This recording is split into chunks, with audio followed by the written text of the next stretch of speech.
גברים שרוצים להשיג נשים, ויש רעב שהוא קודח מתחת לפני השטח, והם לא יודעים איך להפסיק, וגם באיזשהו מקום לא רוצים להפסיק בזה. ויש פה תהליך התפתחות מאוד מאוד יפה להיות גבר שהוא לא רעב, שהוא שלם, שהוא מלא, שהוא יכול לתת ולשרת. וגברים כאלה יכולים לחשוב על הקונספט הזה ולהגיד, וואו, זה מושך, מתאים וכו', אבל הם לא באמת רוצים את זה. זאת אומרת, אם אתה גבר רעב, לאישה ולאנרגיה של נשים ולחוויה של להיות עם נשים ולאיך שנשים נראות וכו', יש סיבה שאתה רעב, יש סיבה שאתה בנוי בצורה הזאת.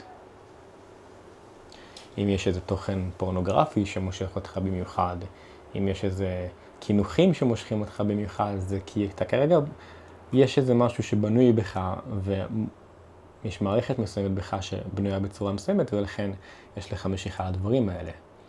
עכשיו, אם אתה במקרה נמשך לדברים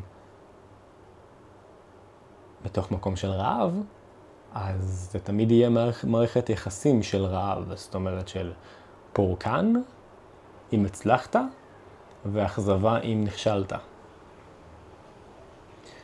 וכשאני אומר אכזבה, יש בזה גם חוסר אונים, יש בזה גם חוסר ערך עצמי, יש בזה גם תחושת נחיתות או אשמה או משהו כזה. אז אתה תמיד כזה במין הילוך כזה של האם אתה מצליח או לא מצליח, האם יש פורקן והקלה או שיש דווקא עוד יותר כבדות ועצבות וכו'. וזה בסדר אם יש רעב, אבל זה פשוט אומר שיש על מה להתבונן. אז הסרטון הזה הוא רק כדי ככה לגעת בנקודה של שים לב אם יש בך רעב, תבין מה זה רעב, תבין שזה מצב נתון, ותחליט שאתה עושה את התהליך ואת המסע להיות גבר שלם יותר. לא כי זה יותר טוב, לא כי זה יותר נכון, לא כי אתה צריך, כביכול בשביל להשיג בנות או להפסיק להיות רעב, אלא אם יש בך רצון לגלות מי אתה באמת. מיכלאנג'לו אמר שהוא ראה את דוד בתוך גוש השיש. אולי אתה רואה מי שאתה באמת, כבר עכשיו. אחד התלמידים בקבוצת הזוגיות, אני אוהב אותך הסיפור שנועדנו לכתוב, אמר במפגש קבוצתי שעשיתי להם בחמישי שהיה, שהוא מרגיש שלם, והוא מרגיש טוב עם מישהו או משהו כזה, ובחינתי זה נפלא שאנשים שעושים את הדרך הזאת זוכים להרגיש מי הם באמת. אמרתי גם לתלמיד אחר, אתה יכול לעשות את המסע הזה של זוגיות, לא בשביל הזוגיות, אלא כדי להתפתח בתור מי שאתה. וזה מאוד שימח אותו, שלא צריך איזו מטרה ולרוץ אחריה.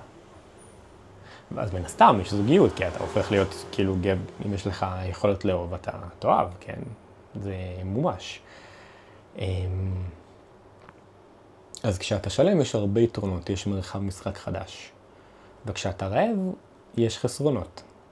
יש מרדף, יש ציד. אז תבדוק עם עצמך אם אתה רעב או שלם. אם אתה מוזן ומזין, או שאתה מישהו שרודף אחרי משהו שימלא אותו. מוזמן לשתף את התובנות שלך והמחשבות שלך עם התהייה הזאת בתגובות. מסע נעים ומענה.